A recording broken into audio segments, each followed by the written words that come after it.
Welcome back to This Week in Immigration. I'm Theresa Cardinal Brown. Rachel is off this week. On this week's episode, we present highlights from a recent Bipartisan Policy Center event discussion on immigration reform, talking about the potential for legislation for dreamers, agricultural workers, and other essential workers. So stay tuned.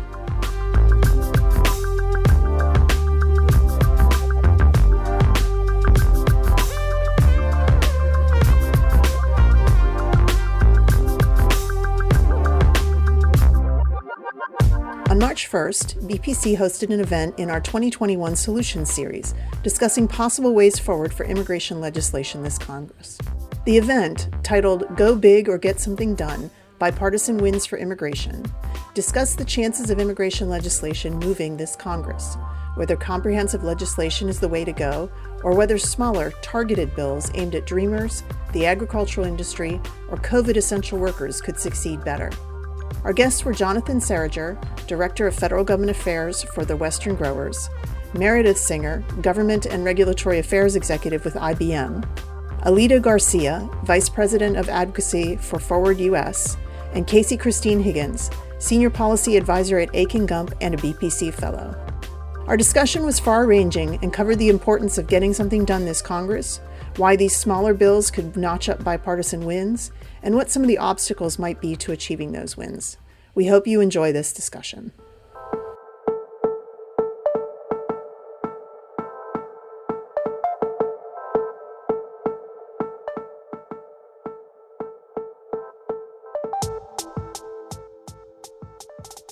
Welcome to the latest event in the Bipartisan Policy Center's Solutions series.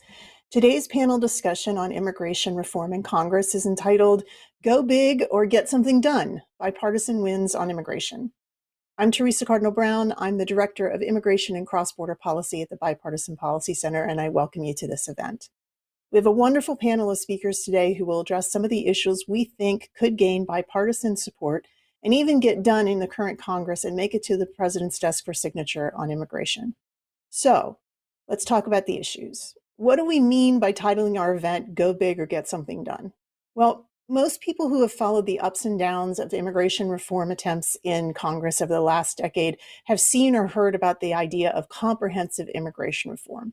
That's the idea of tackling all of the changes and fixes needed to our immigration system in a big package deal that has something for everyone. Legalization for the undocumented, increased border security, changes to legal immigration for employers, and family unification, and anything else that is necessary to get the votes. The thinking has been that such bills, having been negotiated in fine detail by a bipartisan group of members of Congress or senators with input from the spectrum of stakeholder groups, could be brought to the floor and gain majority support. Well, that's good in theory, but in practice, not so much. None of these attempts, going back to the George W. Bush administration through Obama and even smaller versions of deals on DACA in the Trump administration, none of those have succeeded.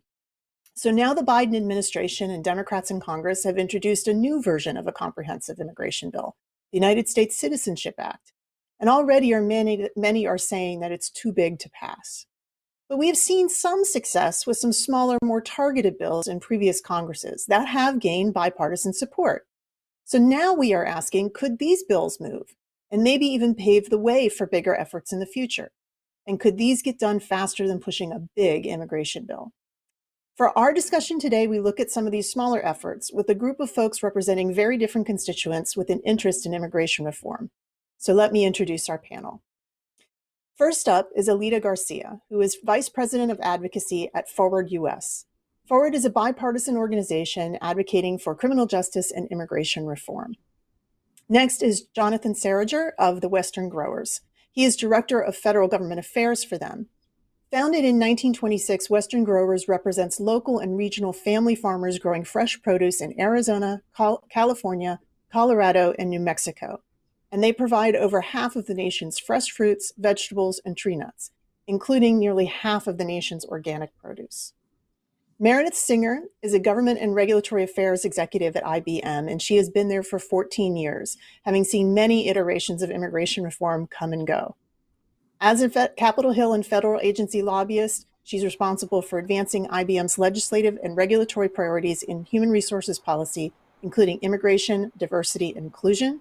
She's also the chair of the U.S. Chamber of Commerce's Immigration Committee and an advisory board member of the DACA-focused Coalition for the American Dream.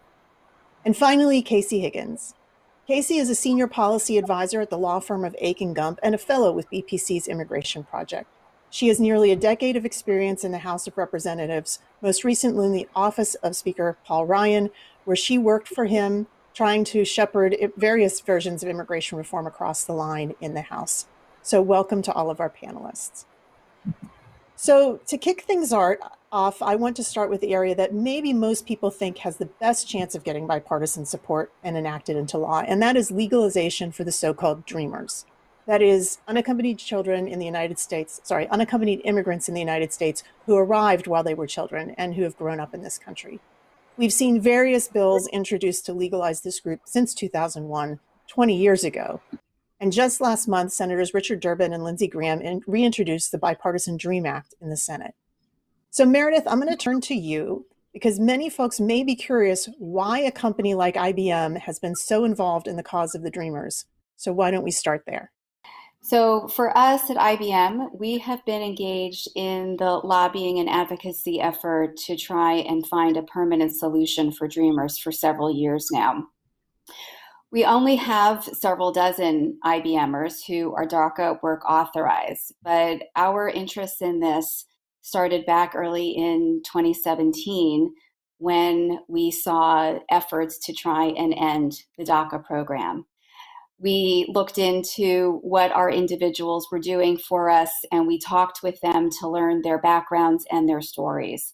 And I will tell you that we were so moved by their struggles and how they came to be where they are today.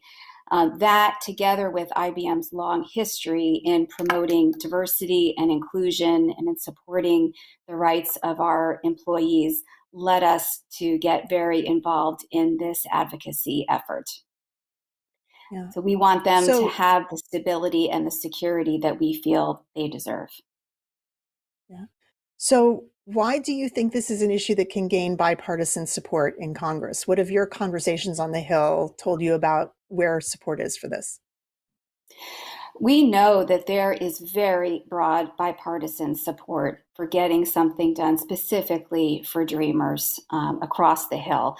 I have done hundreds of meetings with both staff and with members over the last couple of years, and even just in the last 4 to 6 weeks, I've probably met with more than 35 offices representing both parties.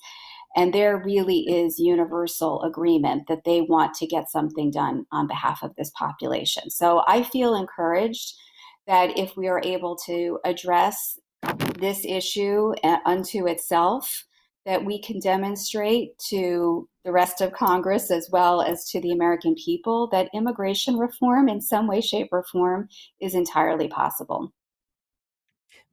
Finally, why do you think it might be able to be addressed quickly? Is that because of the meetings you've had and the support that you've seen? Absolutely. We're very excited to see the DREAM Act introduced now in the Senate. We know that we'll also be seeing a similar bill in the House. You mentioned at the outset that there's also the U.S. Citizenship Act that has been introduced in Congress. But I will say that, again, going back to conversations that I have had with staff and with members most recently, as just in the last week or so, they know that this is the issue where there's more than 80% support within Congress and within amongst the American public for a solution. We need to demonstrate that we can do something legislatively on an immigration topic. I cover high-skilled immigration issues as well as the DACA issue, and we definitely want to show that there is something that is the art of the possible on DACA so that we can get to other issues like high-skilled immigration reform, which are also in dire need of changes. But this is one where we know something can get done. And fortunately, we have the support of the White House as well. We know that they are definitely inclined to be as supportive of congressional efforts as possible. So I'm feeling hopeful. Thanks, Meredith.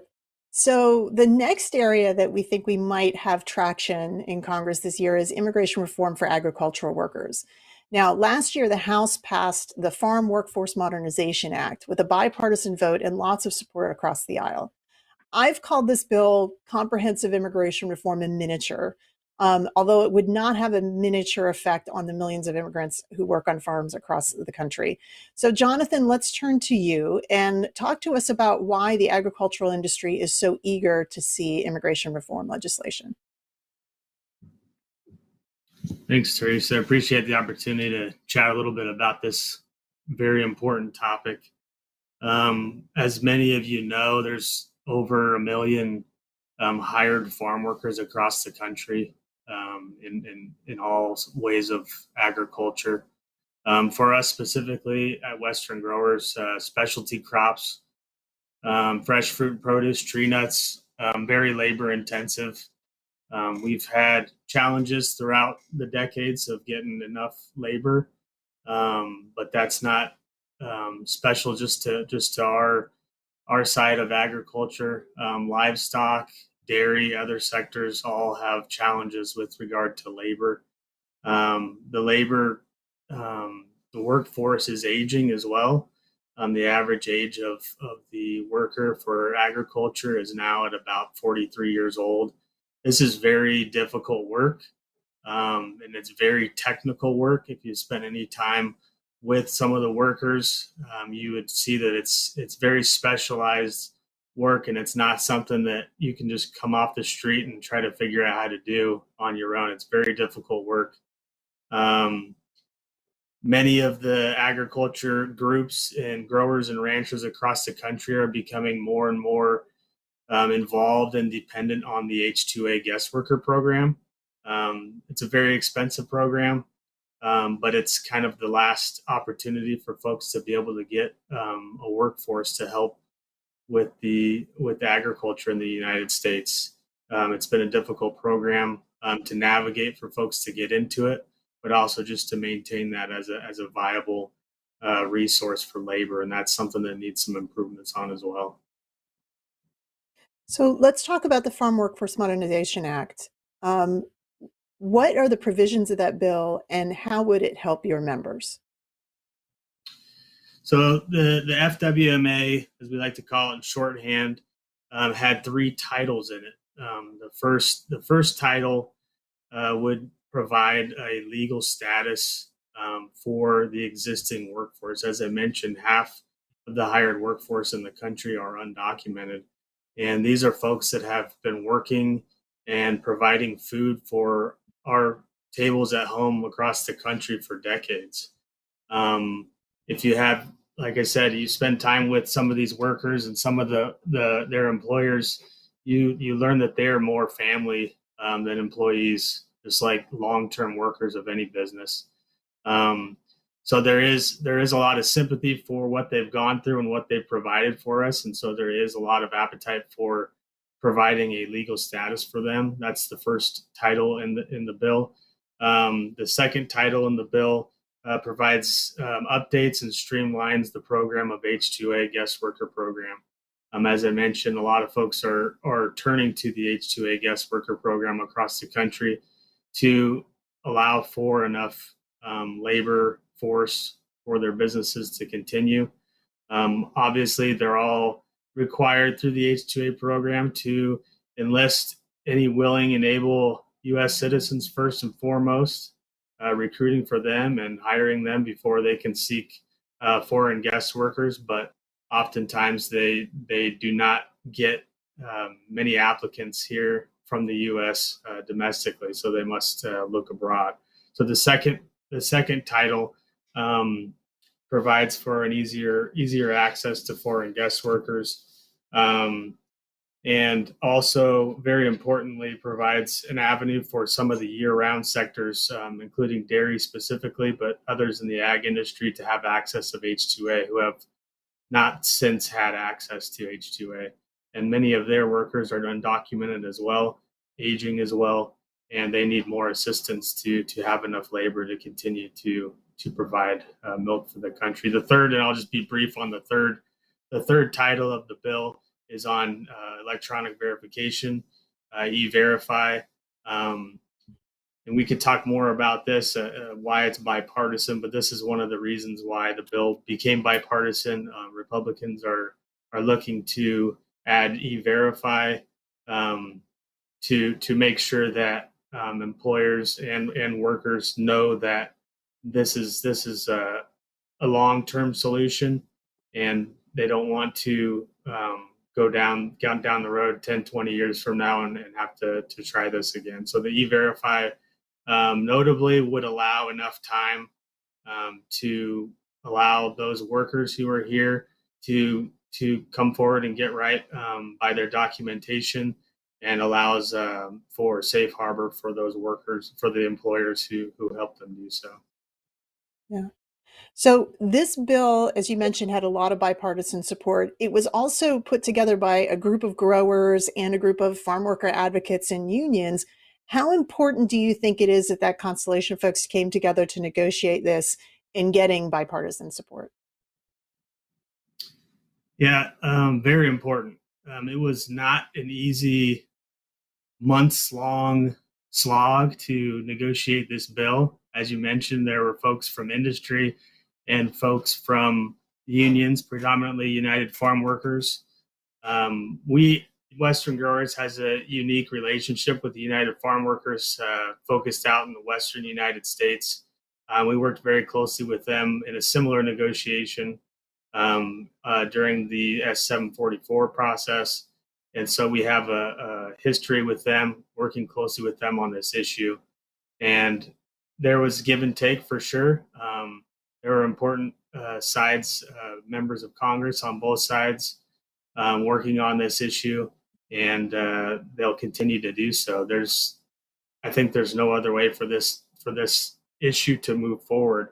And both sides, I think, see that, are passionate about making progress on this issue, willing to give and take, see how much they can, and know the issue well enough to move forward in the process.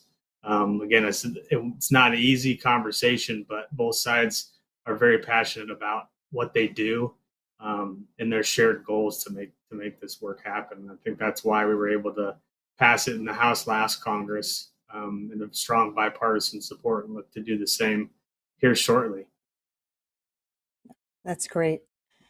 So finally, in this introductory part, we're going to address another group of immigrants that have seen a lot more folks pay attention to, the so-called essential workers. These are the workers that have frankly seen us through much of this last year of pandemic. It includes frontline workers in healthcare, food production and food service, cleaners, retail clerks, delivery drivers, waste management, and other areas that have kept us going in the economy since COVID locked most of us down. Last year, a bipartisan bill was introduced in the Senate to address the healthcare workforce that would have granted green cards recaptured from unused visas in past years to frontline healthcare workers. And there is an effort this year to expand consideration to some of these other groups. So let me turn to Alita. Alita, Forward US has been advocating for these workers for the last few years. Tell us who these folks are and why are they essential?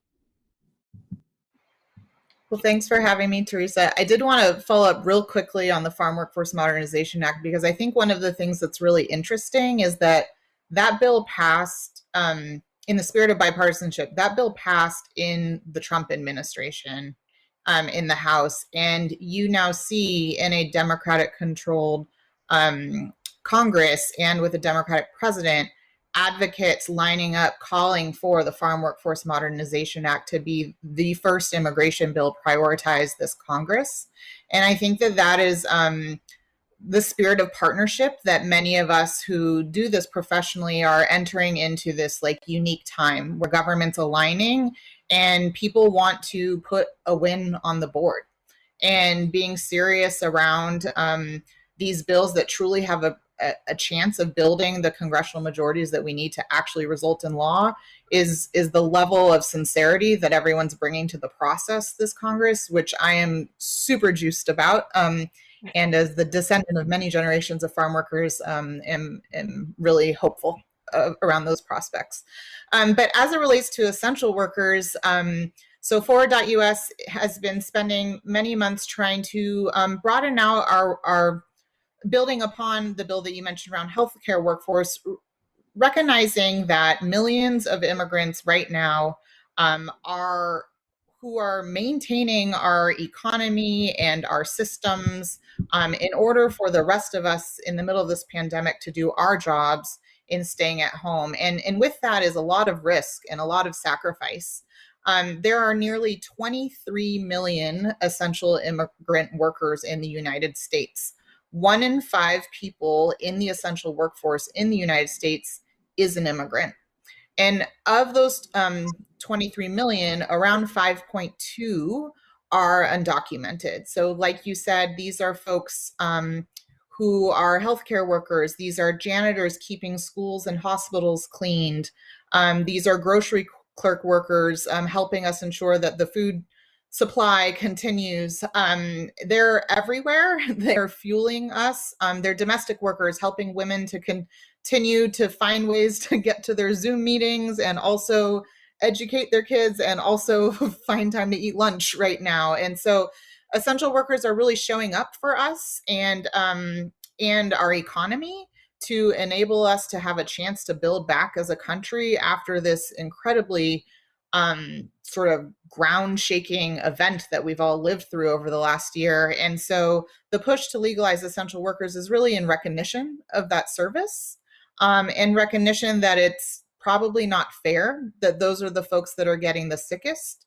Those are the folks that are dying at disproportionate rates right now. Those are the folks that are blocked out of any other government relief. And ultimately, there's a solution to this, which is legalizing the undocumented. And so that's why we've been focused on building the case that, as we push for Dreamers, as we push for TPS, as we push for farm workers, that we're also acknowledging what essential workers have brought to America over the last year. And the last thing that I would just say is they're one and the same. So 900,000 of those 5.2 million are Dreamers. So if we're in support of Dreamers, we are also in support of essential workers because it's all one community that's showing up in the front lines.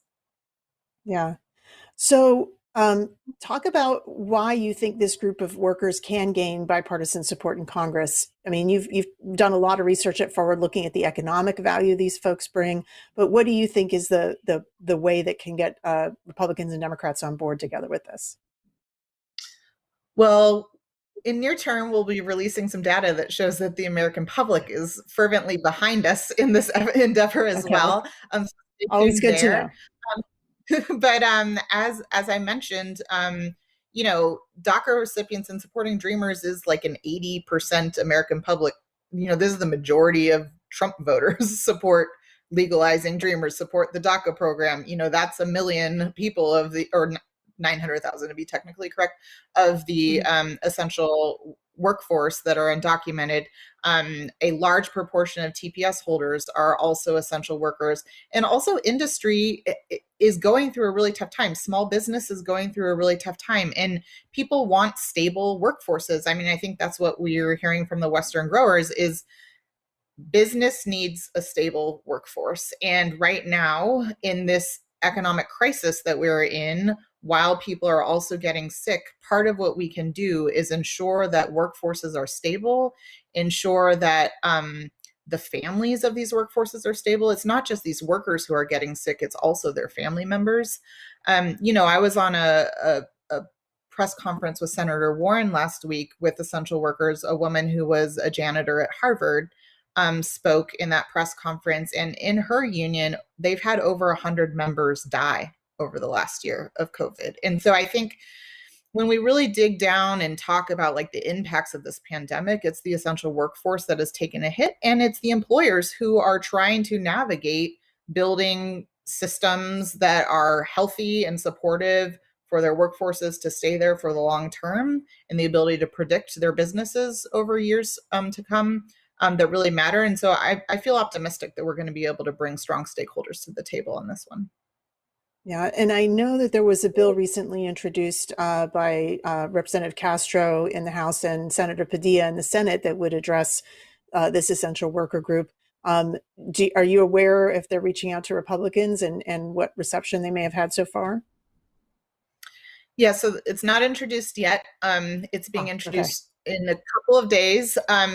in part because they're taking this effort incredibly seriously, and are really hoping to build the coalition to turn this into law. And I think a couple of things of what at least I've heard, because the text isn't out yet on that bill. It's not just around the undocumented workforce. It's also in recognition to workforces that are immigrants in the spirit. And Ted Lieu spoke at this event that we had last week as well. And he served in our military. And what he was remarking in that press conference was that, when immigrants serve in our military, we provide an expedited pathway to citizenship in recognition of the service that they're bringing into America.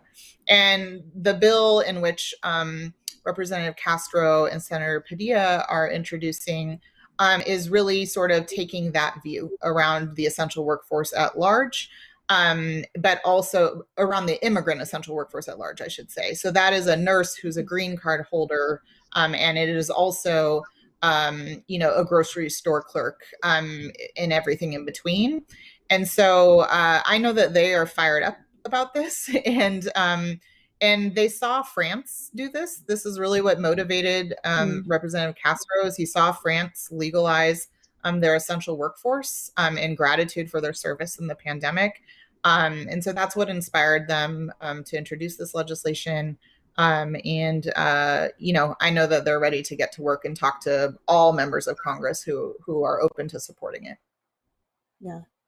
So Casey, let's talk to you, because you have tried over many years that you were serving on the House to try to get bills like this across the finish line in the House between Republicans and Democrats.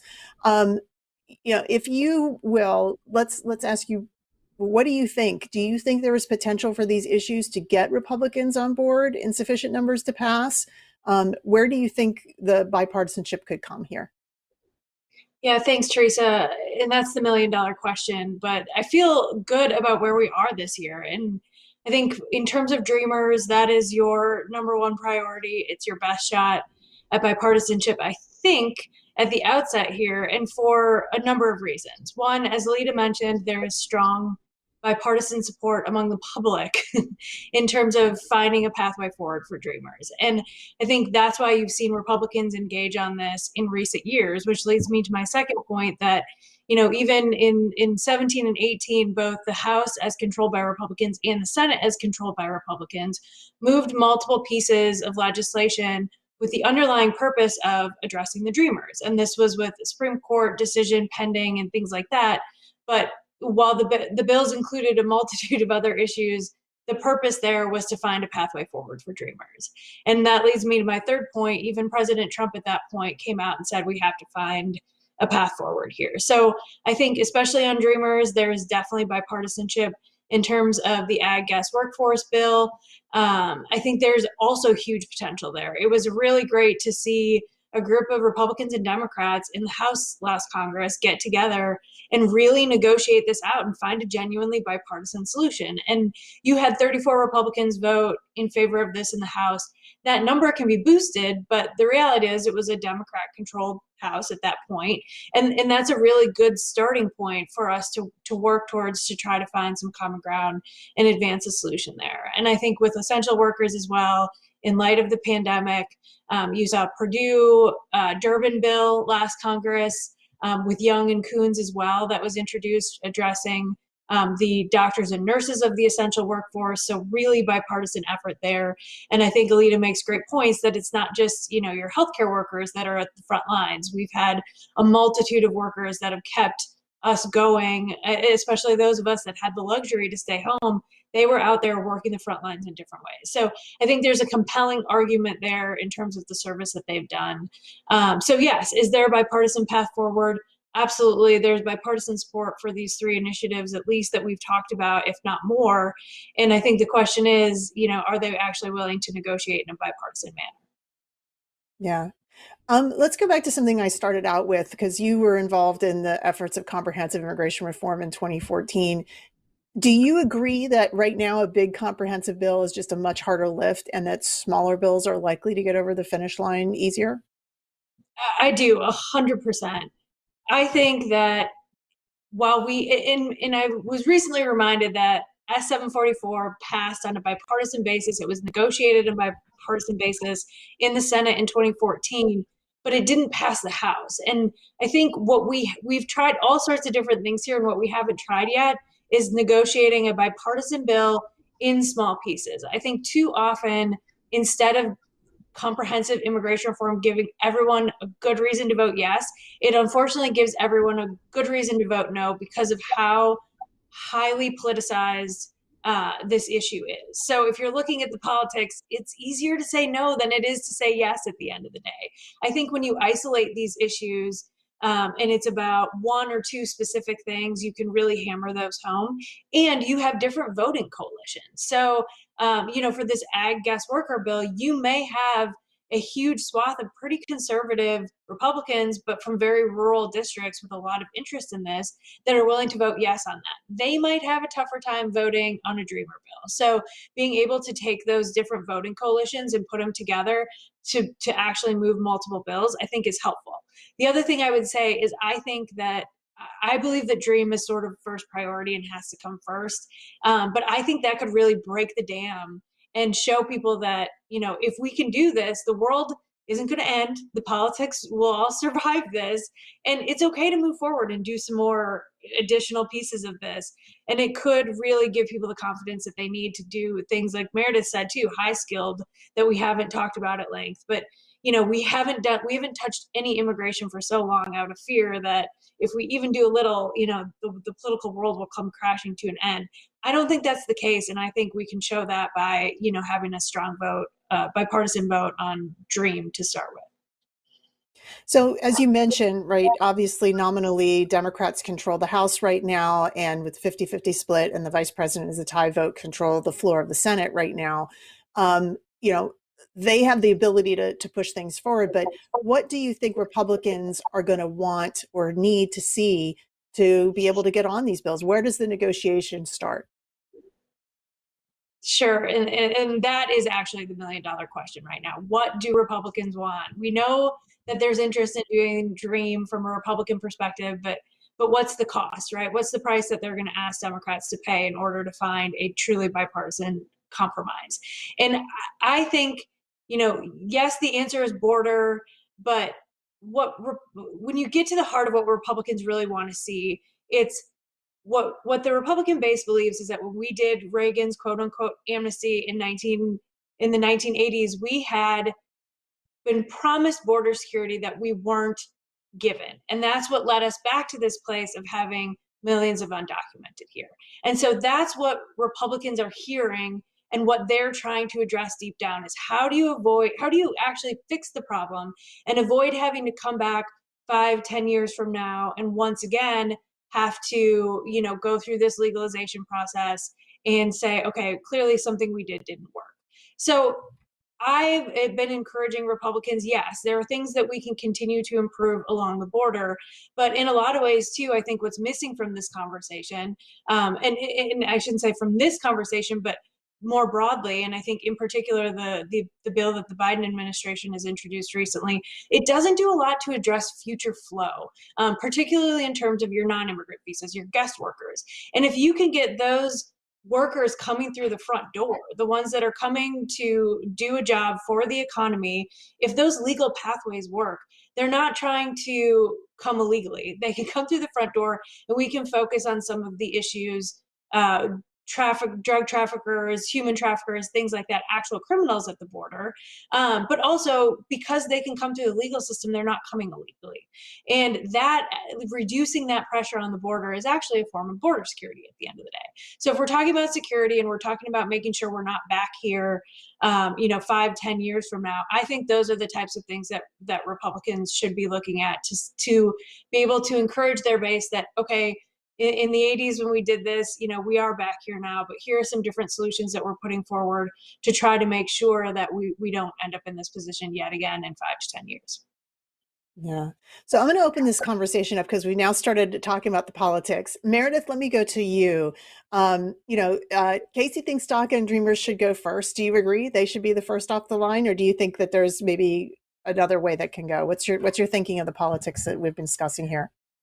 I do agree with Casey. I think that it it's the most likely solution to move first. And again, when I look at our DACA IBMers, I know that they have fully submitted all of their background information to the federal government. They are fully out in the open. We know that in order for them to maintain their DACA status, that they cannot have committed any legal infractions at all. And they continue to have to renew this status every 2 years. They are fully vetted individuals.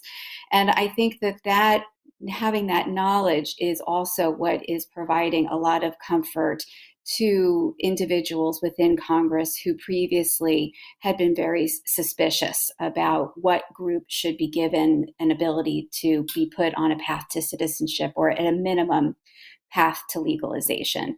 And then you have all of these other individuals, again, through no fault of their own, who arrived in the U.S. as very young children who just didn't meet the criteria established by the Obama administration when DACA was first created. And because of that fact, they haven't been able to apply for DACA status themselves. But if the criteria were to change, they themselves would be more than happy to fully submit all of their information and be vetted and so on. So again, I think that we're at the point now, having been talking about this for so many years within Congress, that members on all sides, as well House and Senate, now agree this group of individuals is ready, and they're ready to legislate something for this group of individuals. Yeah. Alita, I'm going to bring you in here because we've talked about a few different bills that have been introduced or are going to be introduced. There's a lot of different vehicles, if you will, right? So we have a Bipartisan DREAM Act introduced in the Senate, but the House last year passed its own Dream and Promise Act that could come back. We have the farm worker bill that you mentioned, and then these new essential worker bills. And oh, by the way, we're trying to pass a COVID relief bill by reconciliation. So I'm going to ask you first, what's your thoughts about which vehicle, which way? Is there a process that works here that you think is going to work better, or should we just go for whatever works? Well, I think that after, I would encourage this Congress and this administration to work with the fervor on immigration as the last administration, but perhaps in a different direction. Okay. But I say that jokingly and also seriously, in that the sheer volume of changes to our immigration system that occurred over the last 4 years was quite high. And in order for, if we're trying to increase and modernize our immigration system, we need to open ourselves up from like a restrictionist frame of which the government has been operating in for a number of years now.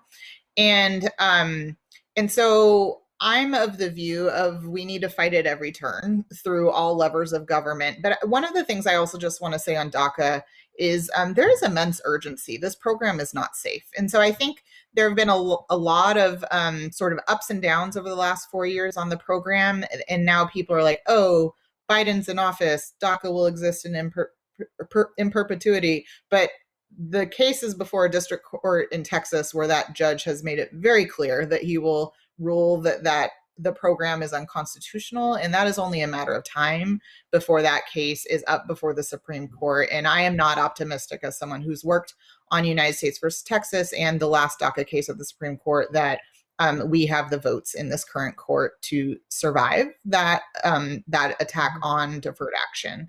And so the urgency still remains in protecting the existing DACA recipients, and to Meredith's point, expanding to the high schoolers who have sort of become adults in the last 4 years, who currently have no access into the workforce, and those that are older than those who met the eligibility of President Obama's program. And so it's not just that it should go first because it's a political imperative. The program is at immense threat overall, which will be incredibly destabilizing to the lives of those in the program, their families, and the companies in which they work for.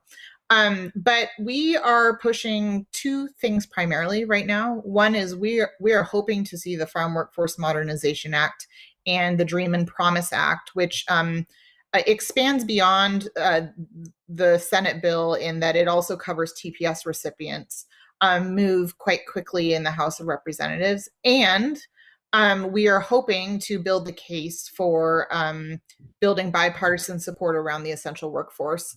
I do want to say that none of this is in lieu of fighting for the full reform to America's immigration system that is beyond necessary and in dire need.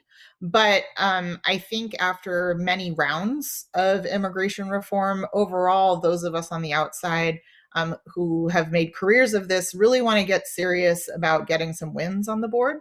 And, winning begets winning.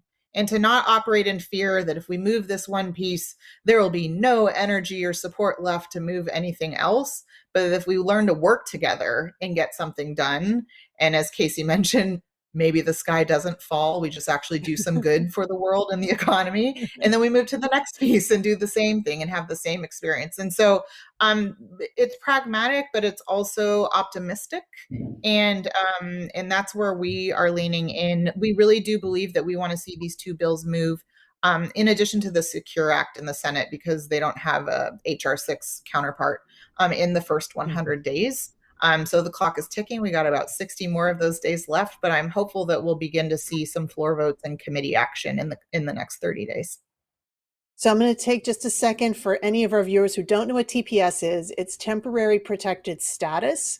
It is a status that is given by any administration to nationals of a country present in the United States who can't return home or unable, or the country is unable to receive them if there's been a natural disaster or a civil strife, war, those kinds of things.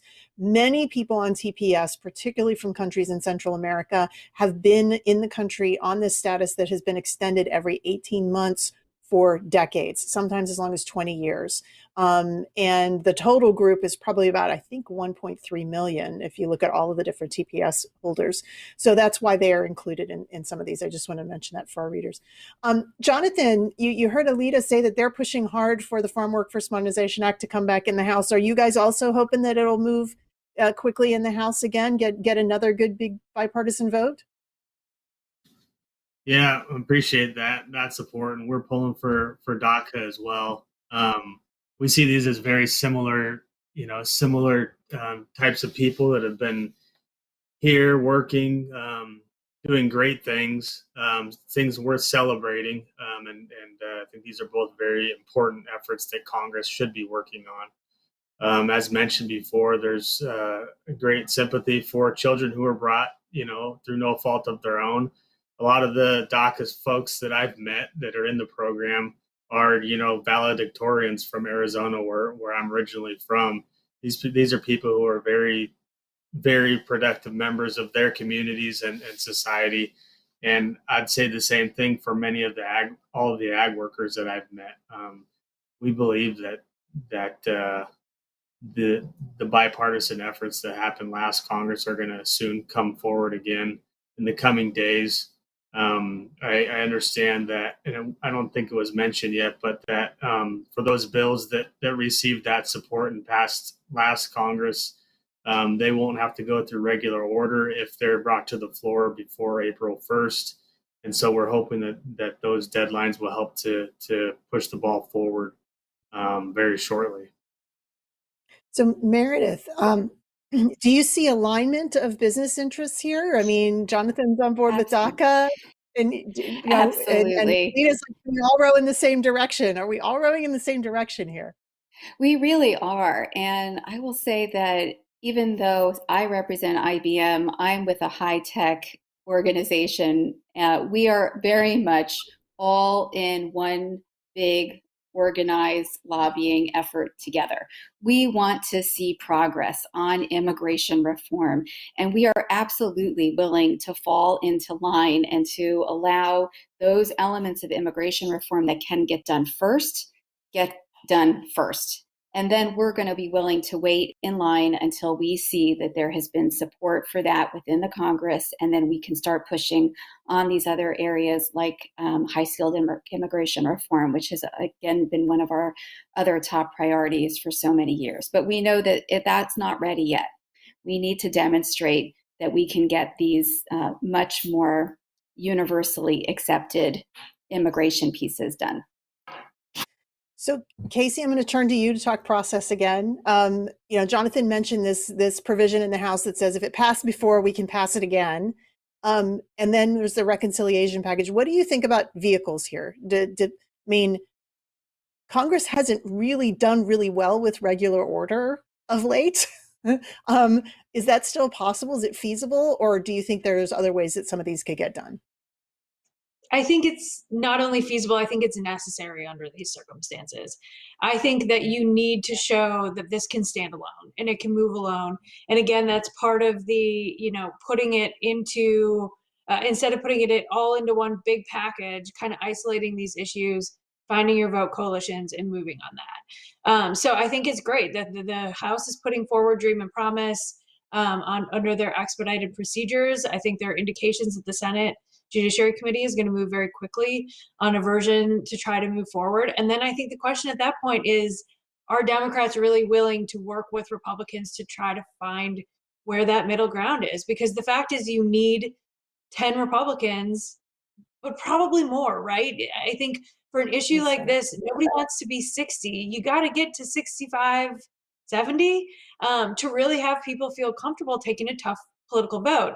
And that means not only do Republicans have to, be willing to make some accommodations, but Democrats do as well. Yes, they control Washington at this point, but you still have a filibuster rule and things like that you've got to contend with in the Senate. And I think you will have an easier time making that vote in the House on the flip side. I think there are a good number of Republicans that will come along. So I think the Senate is where you watch to see this come together. And frankly, maybe you do end up folding two of these bipartisan pieces together or more. But I think, keeping it out of another package, which just looks like, underhanded and frankly threatens a larger package because of the political dynamics, we've got to do regular order on this one. I would say, but for a conference committee, I think, the Senate keeps the House in the loop and they move what the Senate can pass. I don't think you're going to conference on something like this, but fairly regular order at that point. Yeah, try to get everything aligned. I want to go back to Lita really quickly and ask about, we mentioned the essential worker bill. There's this healthcare workforce bill that was bipartisan introduced in the Senate.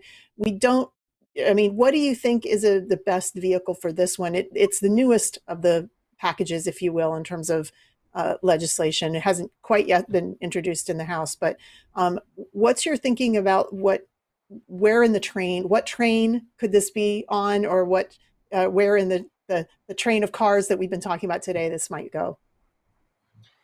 I think there are a lot of options. I think, I don't know that I 100% align with Casey's forecast of the number of votes needed on the bill. I think that leadership will probably move if they have, 60-61 and call that vote, or I'm hoping that they're not going to make us wait to get to 75. And I'm saying that facetiously because we've been advocating for the DREAM Act for over 2 decades now. And so if the votes are there, we need them to put it on the floor and get it moving. But as it relates to the essential workers bill, I think that, there are a couple of things at play here as in sort of the negotiations context. And I think part of this requires everybody to be factual in the conversations that they're having, and not just posturing in the conversations that they're having. And I think right now, because it's the beginning, there's posturing. And then I think when the rubber hits the road, it's what is this really about?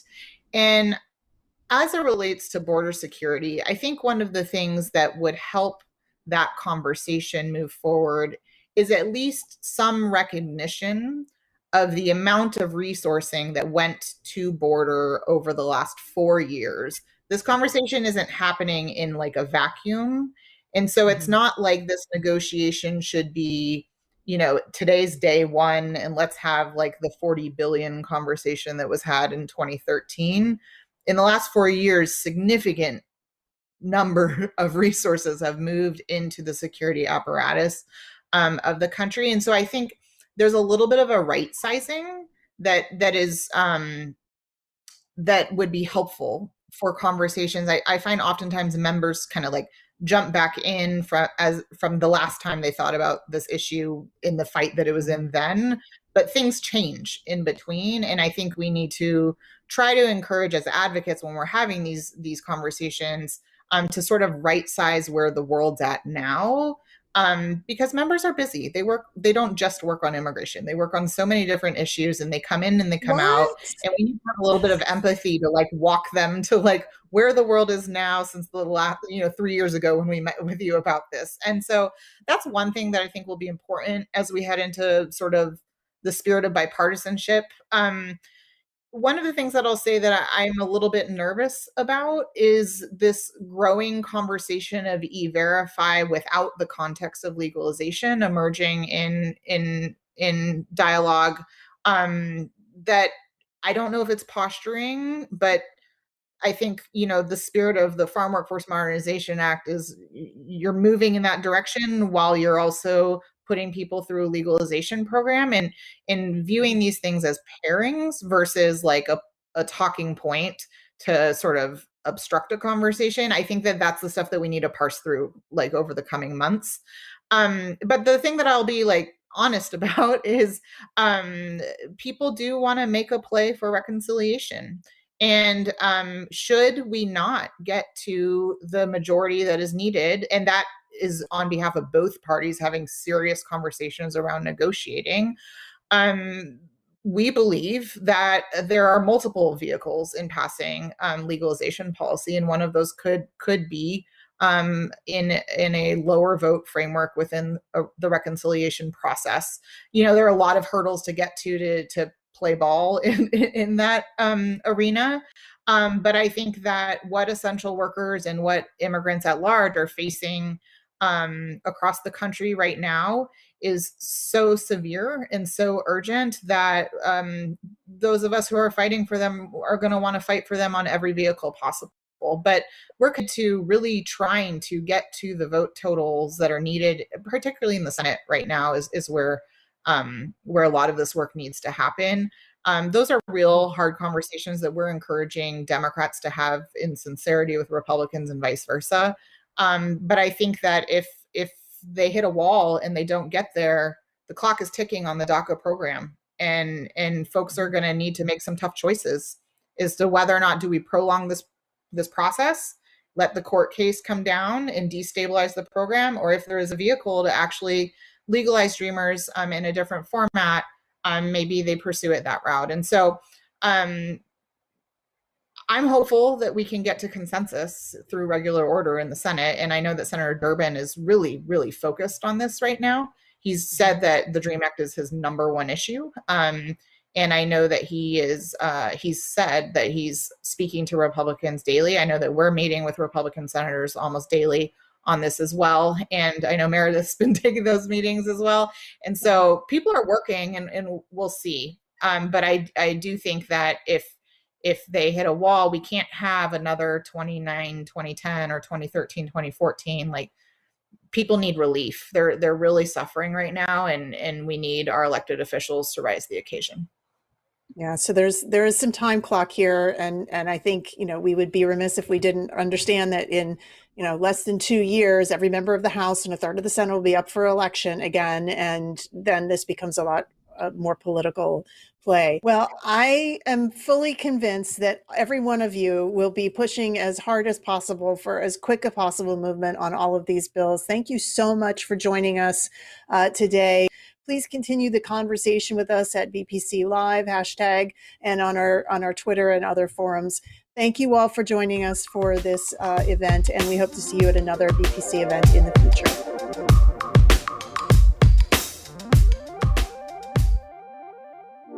That's it for today's show.